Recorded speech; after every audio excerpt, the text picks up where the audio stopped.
So we're now recording. So as I said, I'm Tris Lumley. For those I haven't met, you're very welcome to this webinar session, which is an introduction to what we call Open Philanthropy.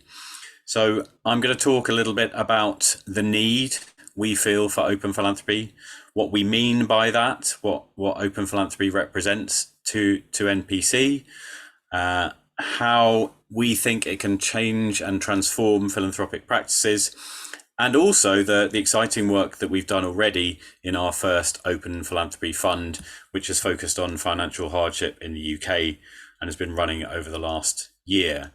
And then I'll finish off by talking a little bit about where we see that work heading, our ambitions for Open Philanthropy and the next fund that we're going to be raising, but also the really big ambitions for how transformative it could be to the field as a whole.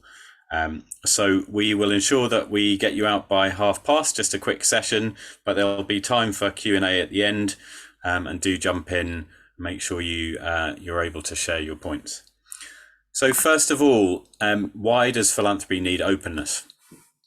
Well, I've been working in the sector for 19 years, getting on for 2 decades, and I'm a huge fan of the work of effective charities, the work of effective philanthropists and foundations, and obviously they're incredibly important missions, which are fantastically important in the world today, whether you're in the UK or you're looking at international and global issues. But when you look at any of those issues, it's very hard to feel that philanthropy is moving the needle. That's a pretty tall order, you might say, but yet that's exactly what we set out to do with philanthropy. We set out to make a real impact on social justice, economic justice, climate justice in various forms. And yet, when you look at the statistics, when you look at the data, inequality is not falling in general. We are not seeing the results of philanthropic strategies in general leading to changes in society. And you can say that, yes, there are many other forces in play and it's a huge challenge for philanthropy, but that's exactly the point for those who set up foundations, for those who run foundations, for those in their personal philanthropy who want to make a positive impact in the world. It is incredibly difficult given the headwinds that we face. We can look at the interconnectedness of those issues, and the word polycrisis comes to mind in the post-Brexit, maybe post-pandemic world that we're in, with war and many different facets of poverty and different risks, before we even look at climate change and its role in the challenges that we face in the future. So an incredibly difficult field in which philanthropy is trying to make an impact. And yet, the main point that I see time and time again is there just isn't enough money in any philanthropist or foundation's resources or strategy to achieve what it's setting out to achieve. So with this complexity and with this scale, we need to do something different, we believe. What's wrong with philanthropy today? Well, I've said that there isn't enough money. The challenge is that for any foundation or philanthropist, of course, they know that they don't have enough resource to tackle the challenge that they're trying to tackle. And so they use strategies to deploy that resource as rationally as they can, given that it's not enough money. The problem is that designing the approach to deploying their funding in that way means that it's making sense for the philanthropist or foundation, not for the organizations that are trying to do the work. So here's a little screen grab from Twitter of the work of a fantastic organization called Selfa and its leader, Emma Pears, sharing her immense frustration with the fact that they, as a small organisation with funding of £350,000 a year, have 35 different funders who all have different reporting requirements. Now, I'm sure that everyone on this session today is more progressive than that, and maybe allows the organisations that they support to use any reporting to come back to them that works for them, or to use the reports that come from other funders. But the point is that this is the world that we get when the design of philanthropy flows from those with the resources, not from those doing the work. And so we're not designing for the outcomes that we're trying to create. We're not designing for the organizations working towards those outcomes. And when we make our decisions in philanthropy, decision making is an incredibly important part of philanthropy. When I think about philanthropy, a lot of what I think about is the processes that organizations and individuals go through to decide where to fund and who to fund, and when to fund and how much to fund, and all of those sorts of things. But those processes happen essentially in a black box to almost everyone in the field of philanthropy. So if anyone wants to know why decisions have been made in a certain way, or which criteria have driven the particular decision making that has happened, it's incredibly difficult to do. Before we even get to the fact that what goes into the pipeline, when you look at philanthropy, what goes into that black box is a tremendous amount of knowledge. So if you think about the application forms or the proposals coming into foundations, coming into philanthropists from organizations like the one that Emma leads, those applications, those proposals are absolutely chock full of knowledge and insight about the field. They're full of answers to questions like, what are the priorities from your perspective? Or what are the problems that you're particularly trying to tackle? What do you think is important? And what do you know about the work that you're doing that tells us that it's going to be effective? Or what are the gaps in your knowledge? And yet all of that knowledge, as it flows into the decision-making box, is then essentially thrown away. Now, that may be an unfair generalization. There are some funders who are harnessing the insight that exists within their processes, but I'm going to say they're in the tiny minority, and the huge wealth of work that goes into those philanthropic decision-making processes just goes nowhere. So actually, if we want to look across the field and we want to understand in youth mental health, for example, what do the organizations that are delivering think are the most important gaps in the field? What do those organizations think are the things that really need to be funded most? A lot of that will be contained within those application processes and within the approaches to foundations. And yet we don't see any of that. It doesn't come out. We don't benefit from that. All of that knowledge and insight is just left on the table as value that we're not harnessing. So what do we think we can do about that through openness and that others can do? Well, openness is two things to us. It's sharing and it's receiving. So a lot of people will think about open data, will think about broadcasting and publishing and sharing the work that you're doing. And so that is one component, openness as sharing. But it's also working in the open. And so whilst you're doing your work, being out there and engaging with other people to get their input, to get their perspectives to feed into your work. And so it's the two different sides of openness that we mean in open philanthropy, and that we have been deploying in our first attempts to model these practices. This is an operating cycle that shows the kind of process that a philanthropist or a foundation will go through. And we're not saying this is the only way to represent this work, but this is a way that we think about that. So typically you go through a process of deciding where and how to fund, that kind of planning stage, and then looking outwards to the landscape, working out what does the landscape look like, what is the context, what are the opportunities, before then going into a design phase to respond to that landscape and that plan and just decide what you're going to do as a philanthropist or foundation, and then putting those resources out in the world, whether that's through grants and investments or actually doing work yourself through research or partnership or whatever that might be, and adapting and learning and iterating. So those are the kind of processes of philanthropy, or one way to represent them. We believe that you can make all of those processes and practices open in both the way of sharing outwards and also receiving inwards.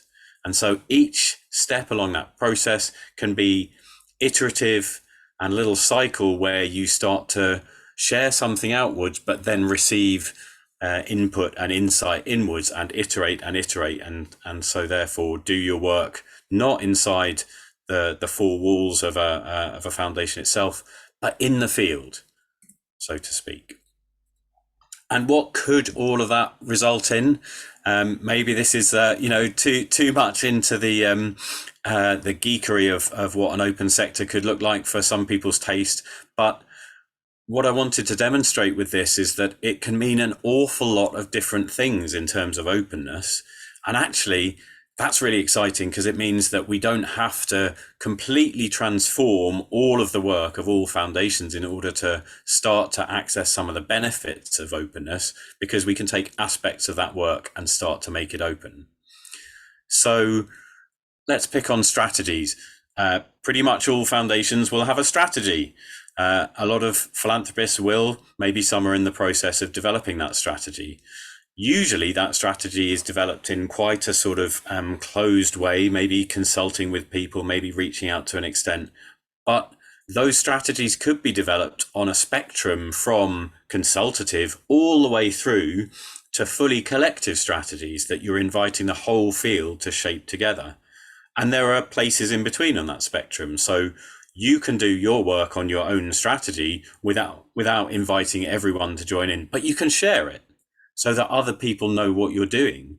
And as funders start to share those strategies, then we start to get so much more data, not only about what's going on now, but what could be going on in the future. And Open Philanthropy funds, which I'll talk about the work that we've been doing in a moment. But as you start to think about, well, what could a fund actually look like if it's working in the open, then participatory grant making is absolutely part of that. But also we can start to look at how funders could be joining together around common interests. They could be bringing together groups of organizations that work in a particular area and bringing in the input of communities and lived experience. And they can be shaping all of that at once without having to go through the sort of transactional competitive practices that so frequently leave all of the knowledge and the insight on the table when they're making decisions. And we can apply the kind of openness to everything, to evaluation. Evaluation, as people will know if you know NPC, something we care very, very strongly about. But evaluation is often used in that kind of competitive context in which I'm going to use my evaluation to show how amazing I am in order to compete with other organizations. What if evaluation were actually being used as a tool to understand across the field what do we know that works best, so that we can all focus on all of those things that work best. And so, you go through all of this and you get the idea. We're talking about things that move into the commons, things that are shared, and forums in which we can be doing our work collectively and openly. So NPC has run its first Open Philanthropy Fund. It focused on financial hardship in the UK, and we were able to distribute just shy of £600,000 in grants to, in the main, small organisations working across the UK, focusing on communities and groups who are really at the sharpest end of vulnerability around financial hardship.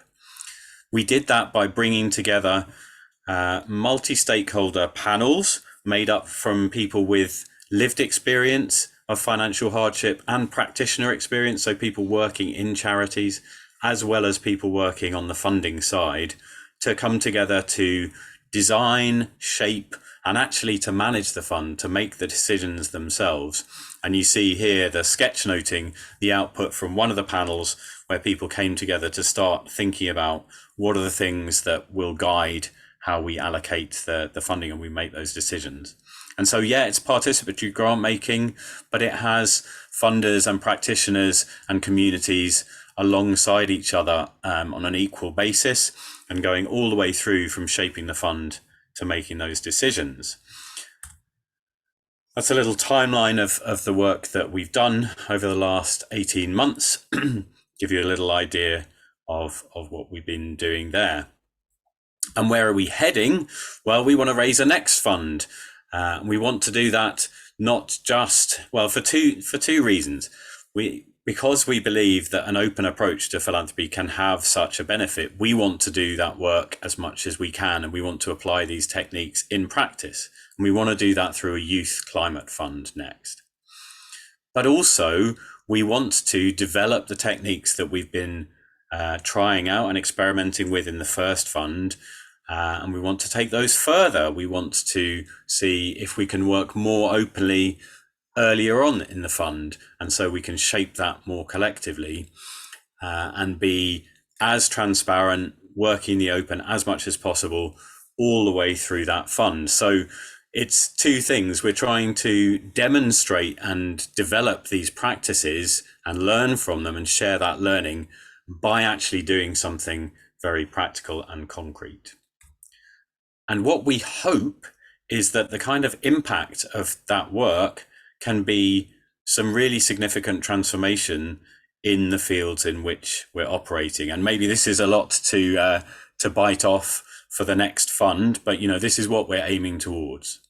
So we're aiming towards collective intelligence rather than just competitive selection in philanthropy. And that collective intelligence would result in more organizations working towards shared priorities and more alignment in those strategies, both on the philanthropic side, but also in the organizations that are being supported. If you just think about organizations that are having to compete all the time, and I'm a fundraiser, I lead our fundraising work with the team with Hannah, and we have to appear distinct. We have to compete with others. We have to, in order to secure funding, we have to say we're different from everyone else. And sometimes that is not what you want to say. You want to say we're agreed on what's important and we're all working towards it. Fund all of us. And we want the funders who believe that to come together and fund all of us. So if we're able to do that and have that collective intelligence, maybe we can get a 10 times increase in the impact that we're achieving as a group of organizations. If we're then able to start to put together open funds and to bypass all of these competitive mechanisms and stop losing all of the potential that there is in all of these organizations by competing transactionally time after time for a piece of the too small piece of the pie in order to keep our organizations working, then if we can pool funding, then again, maybe we can get to a 10 times increase in our impact. And then knowledge, which I've talked about as the sort of knowledge that's lost throughout the work that philanthropists are often doing to select organizations. If we're able to pool our knowledge, if we're able to share what we're learning through evaluation, and if we're able to start open sourcing the actual models themselves. So if you find a charity that has an incredibly effective model, would you prefer that you just fund that one organization to try and scale it? Or would you prefer that through you supporting open practice, that model gets shared as widely as it possibly can and everyone starts doing it?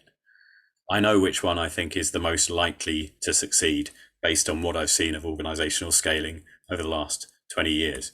So again, maybe we can get a 10 times increase in impact through that kind of work. Now, maybe this is taking a leap, but if those kinds of impacts actually multiplied, then, maybe we can be talking about many orders of magnitude greater impact in the work that we're doing. That's really what I wanted to say. I wanted to share some thoughts about how openness can transform philanthropy, some detail about what we think that looks like, a little bit on what we've done so far, and a little bit more on where we're heading towards, and really get into the conversation and get into discussion. And ask you, if you're a philanthropist, if you're a foundation, will you join us in this mission, and will you join us and support and get involved in the work that we're trying to bring about? So we have time to get over into some questions. What people can do is either drop questions in the Q&A. I'm not sure if there are any there at the moment, or if people would like to ask a question verbally, then we can unmute you and you can just ask that question. So I'm sure there will be questions and comments. I'm going to throw it open to those at the moment.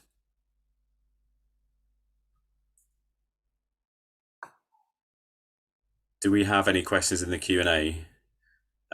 Not right now. Not right now, no. Oh, we've got a hand up from Jimmy. Jimmy, can we unmute Jimmy? There we go. Hi. Hi, Jimmy. Actually, a few questions. Hi, Tris. I'll start with one. You talked about the black box model in the grant application and potentially the amount of intelligence that goes into the black box and are lost to the field. In your first fund, were you able to leverage the intelligence that the participants bring to that fund and share it? Maybe to make it clear, to share what you've learned. Yeah, it's a great question. And yes, so a couple of things. The actual application process within the first fund that we ran was a fairly minimal process. It didn't ask a lot of the organizations that were applying, because we already knew a lot about the kind of features of the organizations that we wanted to support. And when I say we, I actually don't mean me. I mean all of the panels, so the people who were actually running the fund. So it was the kind of the combined intelligence of the panels that led to the very specific focus, and then that's part of the intelligence about where the fund focused, and then what was coming through in the applications that came to us. And yes, we are sharing as much as possible out of that, and intelligence about. So we know about the kind of the geographic distribution of where those applications were coming from, the demographic groups that organizations were working with, and as a result, we know also about where we didn't see applications from as much, and some of those features that I hope can be useful to the field. We're publishing a toolkit from the Open Philanthropy work that's pretty imminent now. So all of the actual practices and the processes that we went through, they will be shared very imminently, and as much of the learning as possible. But I think, part of your question, there is much more to be done on that sharing learning within application processes. And, I'm talking to lots of foundations about that at the moment. I think it's something that any foundation could start to do, harnessing the data that is, and the insight that's flowing through their application processes. We've got a question on the Q&A, Tris.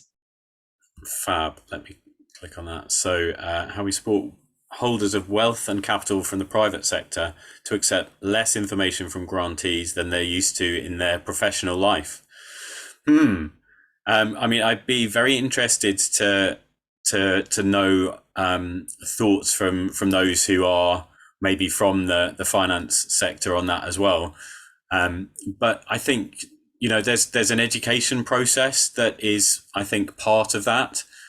Certainly whenever I've seen people coming from the world of finance in the past, or just from outside the charity sector, it's been a kind of a learning process for them to understand the context in which organizations operate, and therefore the kind of the amount of information that it might be reasonable to request.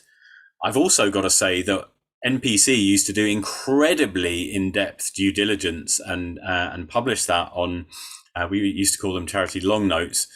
I think almost no one actually wants that level of detail. They might just expect a lot of information to be produced. But in general, what we hope out of this open philanthropy work is that what we're able to achieve in some way is to help people see through other people's eyes. So if someone with no experience of the charity sector can start to see through the eyes of a charity practitioner and through the eyes of someone from one of the communities that they're trying to support, then they start to see more what's reasonable in terms of, information provision, but also what kind of information and insight is really valuable within a kind of due diligence or decision-making process. We had a hand up from Rosemary. Do you still want to ask, Rosemary? Yes, brilliant. Tris, I was at a roundtable recently of small organisations who said they found it very difficult to negotiate which charities to apply for their particular areas, and to discover easily what the deadlines and the timing of applications was. And they said that they would very much like some kind of digital space where, for instance, if they were, I don't know, wanted a charity that supported, I don't know, for example, Southeast Asian groups here and abroad, say Filipinos working in the medical profession with difficulty, where they would go to easily access such information. And I don't think there is a website that does that at the moment. And I was wondering, in terms of what you were saying about people working together, is there any way that your organisation could support that? Right, and interesting question. If I'm hearing you right, if you're talking about kind of marketplaces and brokerage between charities and potential funders, then there are quite a few in both directions, and time is a bit too short for me to mention them all. But global giving, for example, and local giving here in the UK, both sites where donors can find small organisations. But intermediating the other way is an interesting one, where charities are actually able to find funders in those spaces. They are kind of growing areas of practice as well. I'm noticing now another question in the Q&A, but I'm also noticing that we're short on time, and I think we probably have to finish the recorded portion and probably wind up. Sorry about that. I will definitely, if anyone wants to drop me a line to follow up, and Nick, sorry that we haven't had a chance to get to your question. But if you wanted to follow up, I would love to discuss that by email. And in the meantime, it's been a short session. It was just meant to be an introduction, but thank you very much for coming along. If you're interested in what you've seen, please do follow up with us. And, we're just at the start of this journey. We would love others to join us. It's going to be a long road, but I think a very exciting one. And it's one that we would very much like to travel together. So for the moment, thank you very much for joining us. And I hope to talk to you all more about open philanthropy in the future. Thanks very much indeed. Thank you.